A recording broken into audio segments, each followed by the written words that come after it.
Hello, everyone, and welcome to Unravel, a space for reflecting on unraveling from mind/ego, integrating shadow, and cultivating deeper self-awareness. So today I'm going to do a deck exploration slash review slash reflection, however you want to call it. And the deck in question is The Secret Language of Your Soul by Inna Segal. So the reason I'm doing that now, and I haven't done a video in like 3 to 4 months, is because this is getting rehomed, which I will chat about a little bit later. But yeah, I wanted to do the review or the exploration before that happens. So in today's video, we'll go through the deck itself, the guidebook, and all of the, the generic information about the cards. Then we'll go and do a flip through where you can see the cards up close and personal. Then I'll chat about why the deck's being rehomed and the process or what's been going on, why it's being rehomed. And then we will finish off with a final card pull. So do stick around for that. And of course, if anything resonates, do feel free to like, share, subscribe, all the things. But before we do any of that, we are going to come together, open up the space, and just chill the F out for a minute. We live in a very busy, fast-paced society, which is not conducive to slowing down. And this is something that has been practiced within myself for a while now. So having come from that space of things have to be done, it's still this, I'm still navigating this, right? Like, but yeah, the pausing and the slowing down has been immensely helpful. So let's open up the space and take some deep ass breaths, because I certainly need that right now. Or the body needs it. For some reason, the body needs it right now. Anyway. So just taking some breaths in your own time. The whole idea is just to be here, just to be present in the now moment.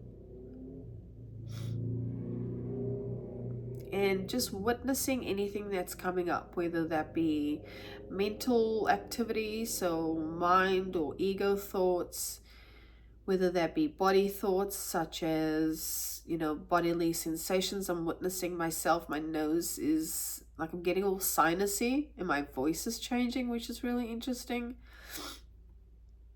because it was fine before, so I'm not quite sure what that's about, and don't need to know what I'm doing now. Is just presencing that.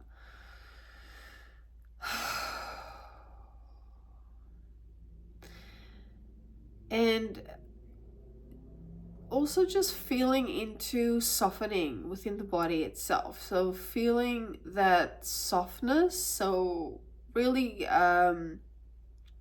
going through the body and just mapping out any areas that you feel need a little bit of attention or breath.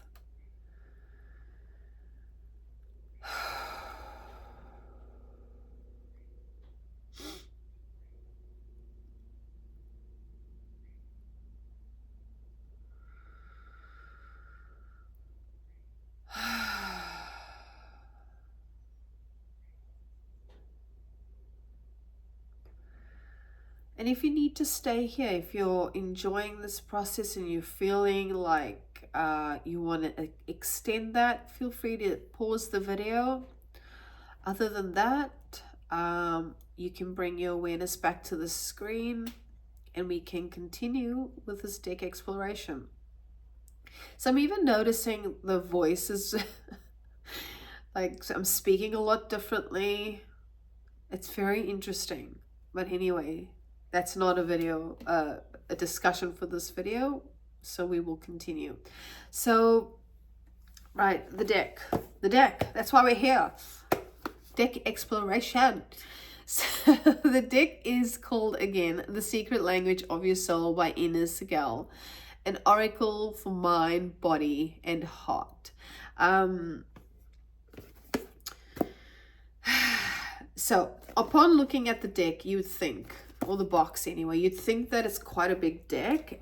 It is not. It is significantly smaller. I'll just put them side to side.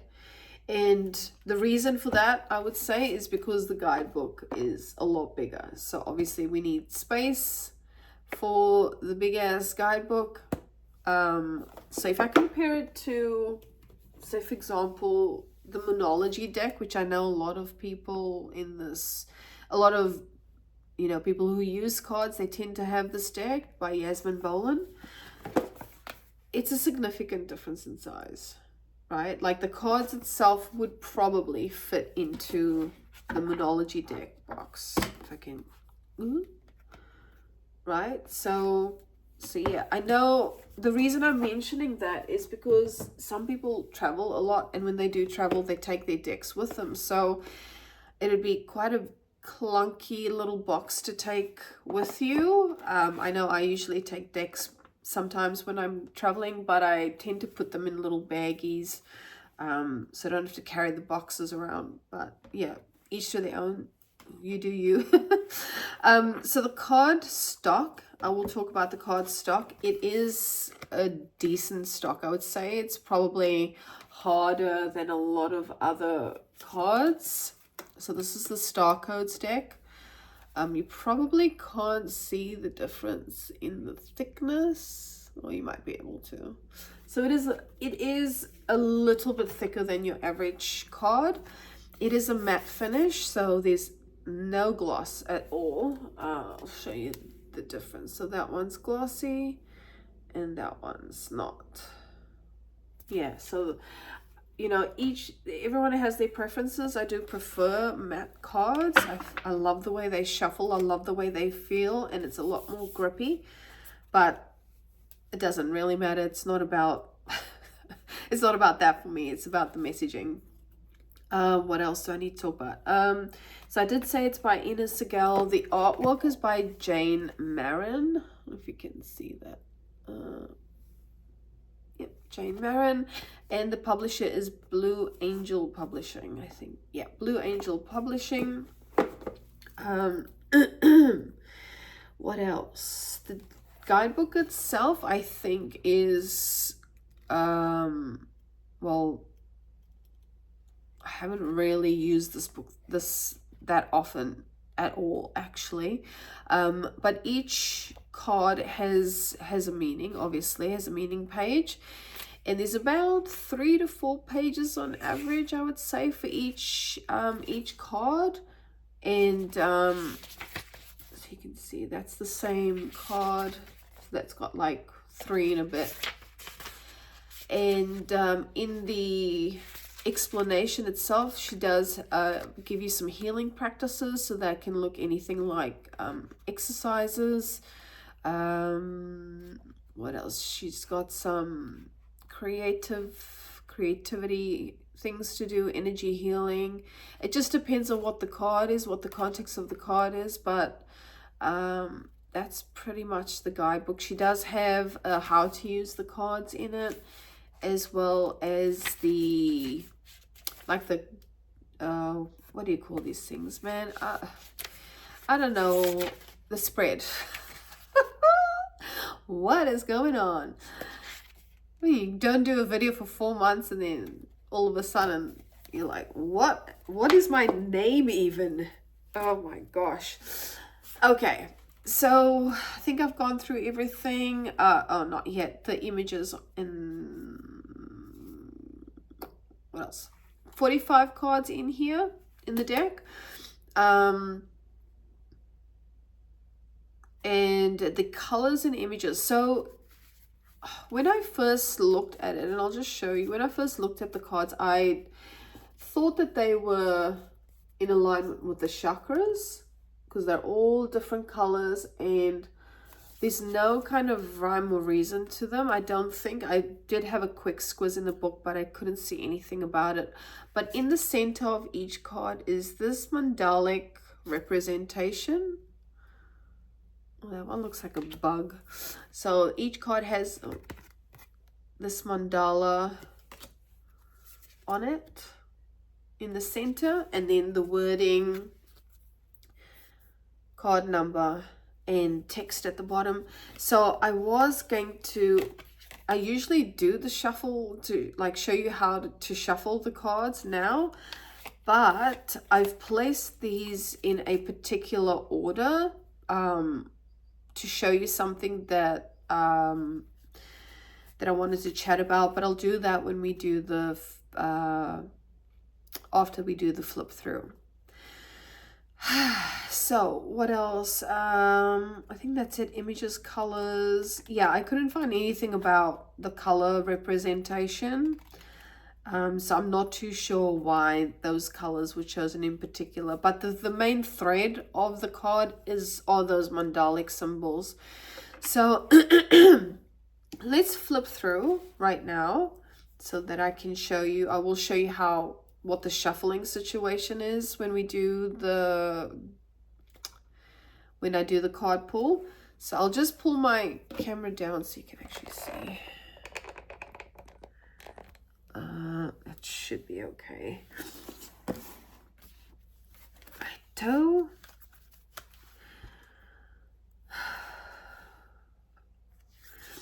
So as I'm going through this, have a look and see if you can notice some common threads that has been witnessed through this deck. There seems to be echoing of themes.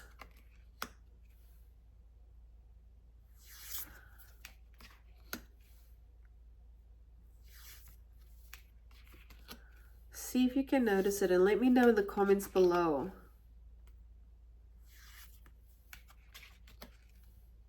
Now in a group type situation, say if you were using this in a group, say for circles, I would say that would be really good. You know how when you go to a circle and you either pick from a deck or usually we tend to put it around in a circle position so that people around the circle can pick a card that stands out to them. So in that capacity, I think that works really well. But everyone has a different, it really is so subjective.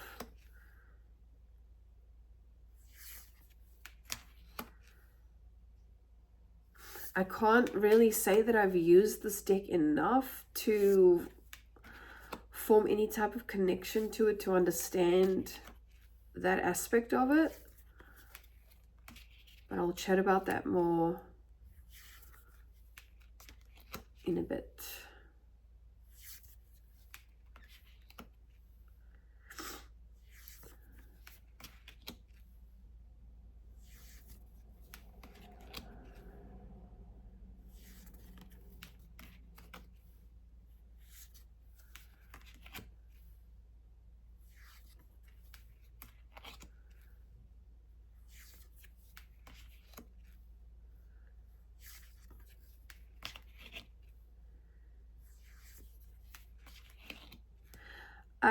If I'm going to be honest, I am actually surprised she hasn't done it in the chakra system.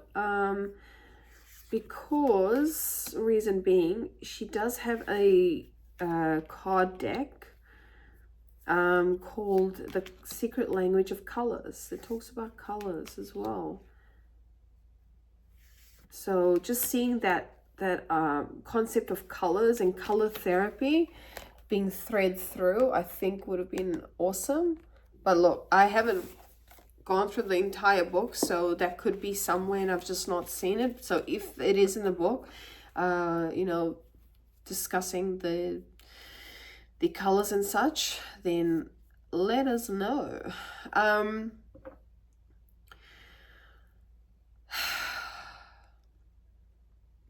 So if you're new to this space, welcome. But there's a lot of like pauses and breaths, because just allowing whatever is said to come through, as opposed to it coming from like pre-scripted thought, if that makes sense, or thought. I'm not going to go there, because, you know, I think people will think like, what the hell is she on about? Anyway, next topic. Thank you. Next. Why am I rehoming this gorgeous deck? It is a beautiful deck. I think it could be really helpful for a lot of people. So why am I getting rid of the deck? Oh, let me just quickly show you. This is the other deck that I have of Inna's, The Secret Language of Colors, which, oh God, I've had this for a very long time. I got it when I was sort of dabbling with graphic design, because that is another thing that I do. So, obviously colors, I do love colors, but I don't think I need a deck to go to talk about it. So that's another deck that's getting rehomed. And she's also got The Secret Language of Your Body book, which I do own as well. So, it's just a personal preference, well, not personal preference, but just a resonance thing, which is why it's getting rehomed. It's just, where I'm at right now, this phase that I'm in at the moment, it's not aligning anymore, and that's okay. We go through these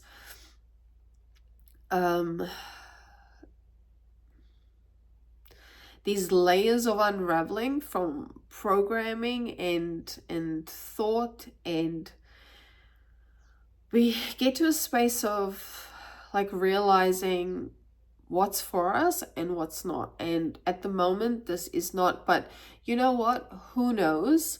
Because I know I've rehomed decks before and then bought it again. So I don't know. I can't say for sure, but all I do know is I've not used this deck enough, and that is enough of an indicator for me to know that if it's not being used regularly in what I do, then it could be used better by someone else that would appreciate it a lot more. Okay, so before we do the card pull, I just wanted to make a short note about tools like this, decks and oracle, whether it's oracle decks, tarot decks, whether it's books, whether it's all types, name all the spiritual tools here. All of these in essence are concepts, right? They're all conceptual tools, and they're not absolute truths, but I do feel like things like this, for example, decks, are a way.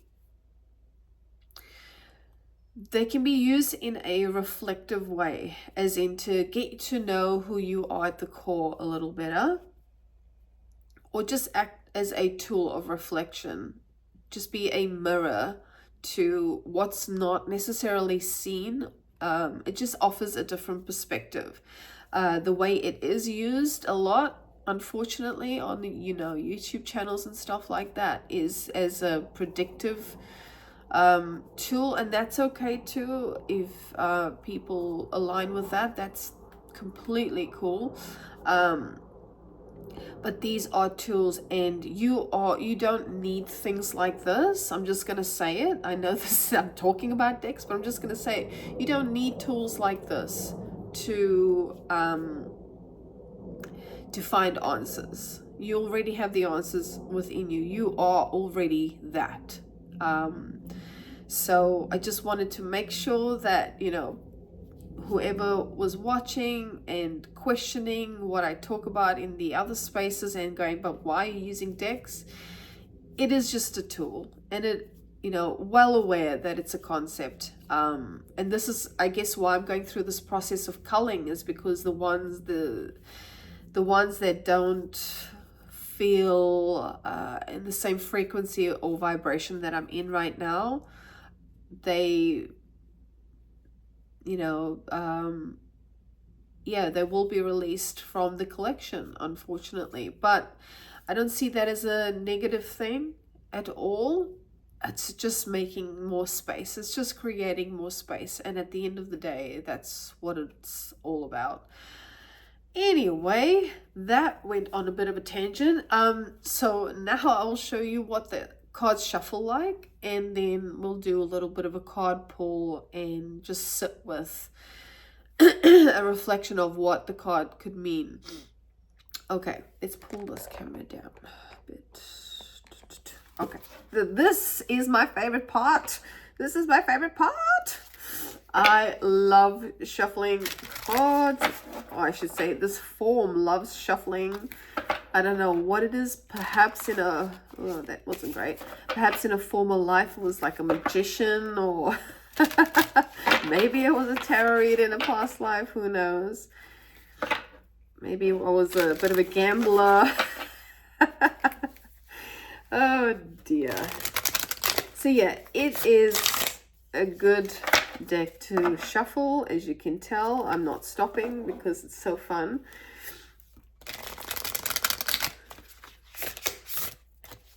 Okay. All right, so let's do one more just because I'm obsessed. And shuffle and see what the message is for this collective. What can we reflect on at this point in time?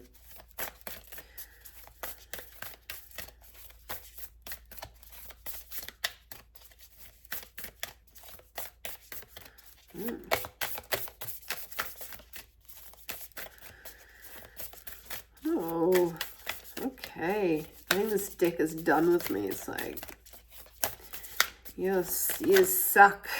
That's a bit too much. I'm sorry. I'm sorry. One more. All right. Interesting, actually. That just came out. I might have to rewind and check that, but I'm pretty sure that was on top of those three cards that had just come out. Whoa. Okay. So the card is accept loving support. Let yourself be held. So I'm just going to hold this card up for a minute and allow you to take a look at the card, look at the images, kind of feel into your own impressions.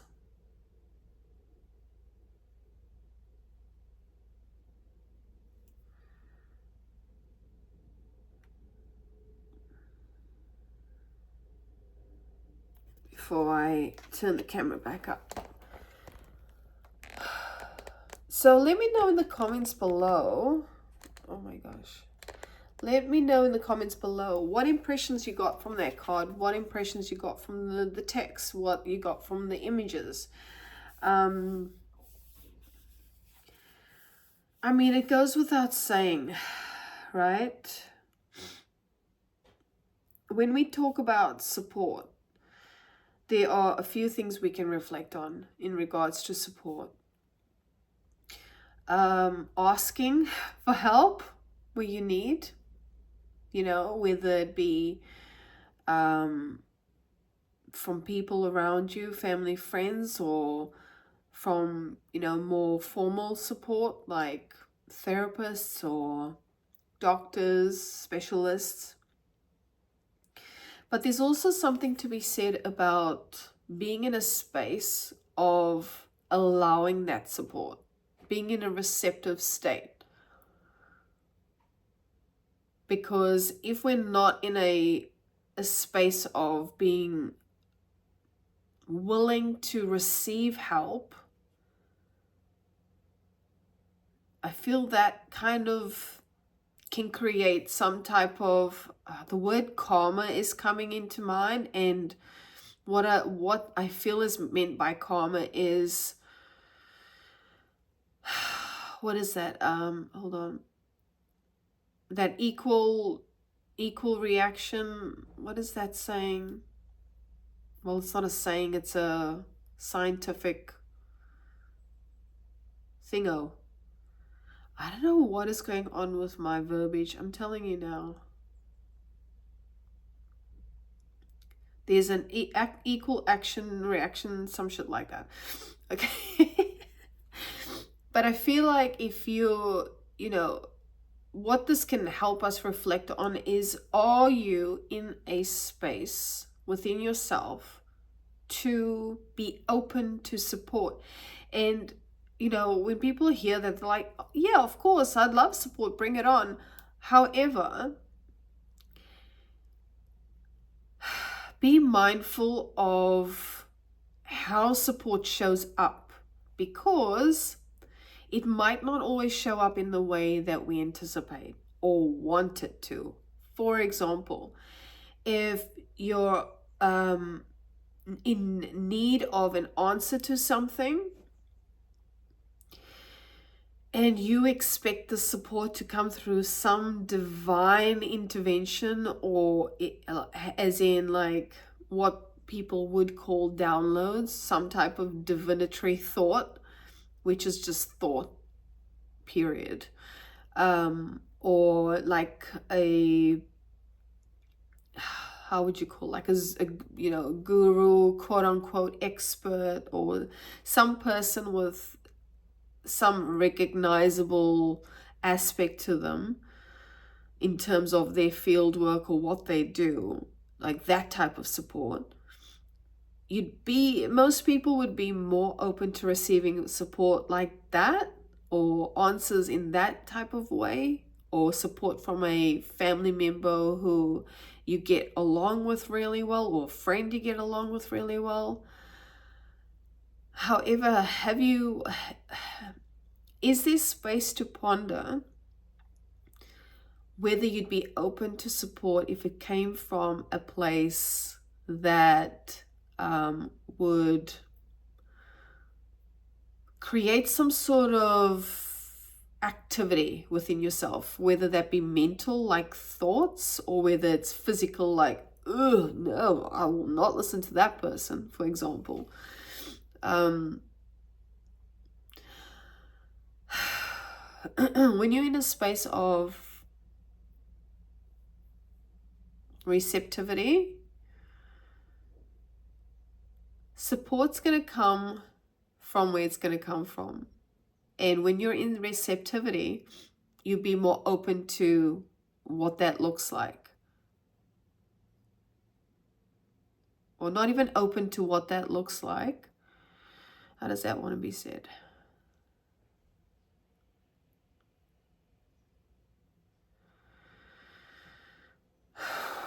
You're just open to receiving without any judgment. You're open to receiving support from wherever or however without judgment. Let yourself be held. So really releasing any thought of what that's supposed to look like, when that is going to happen.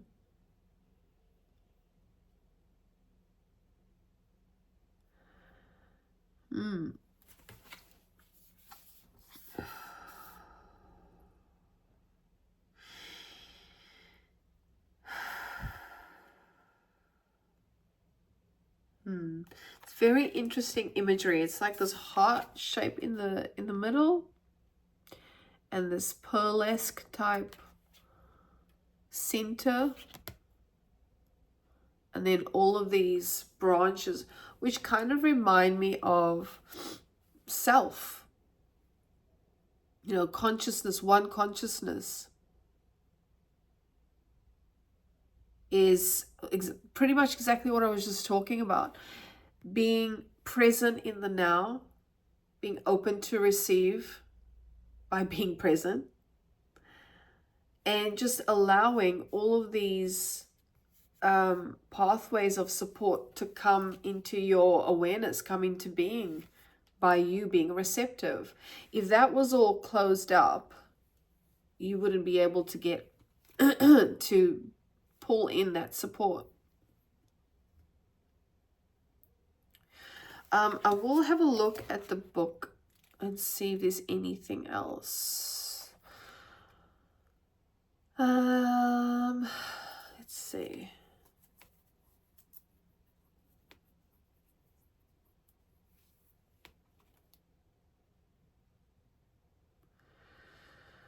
I'm just going to read the first paragraph. We can easily become overwhelmed when we try to do everything alone. We may be tempted to put on a brave face and act the part of flourishing independent, because it is easier than admitting we are capable of getting ourselves out of a difficult situation. You don't have to face everything alone. The time has come to reach out and ask for help you need. So yeah, that could be as simple as actually asking for help as well, which I know is really difficult for a lot of us, to actually say, hey, you know, I'm not doing so well here. I need some support. Could you please support me? Or something to that effect.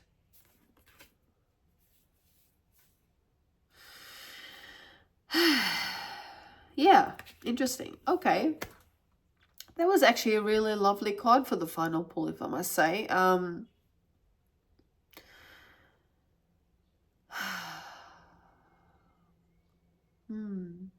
Just sitting, there's something floating around, and I'm just sitting with, well, just being with it.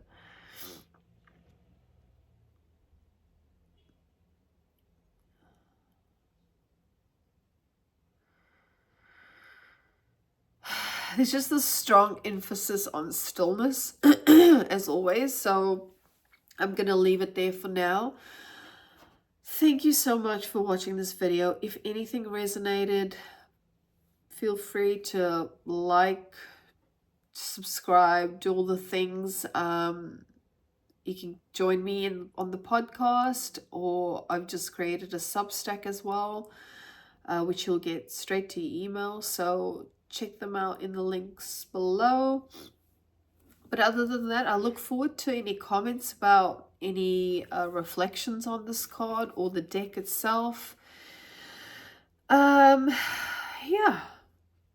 Thank you for hanging with me and my deck until it gets rehomed, and it's going to a good home. This one and another one is going to my beautiful friend, who I know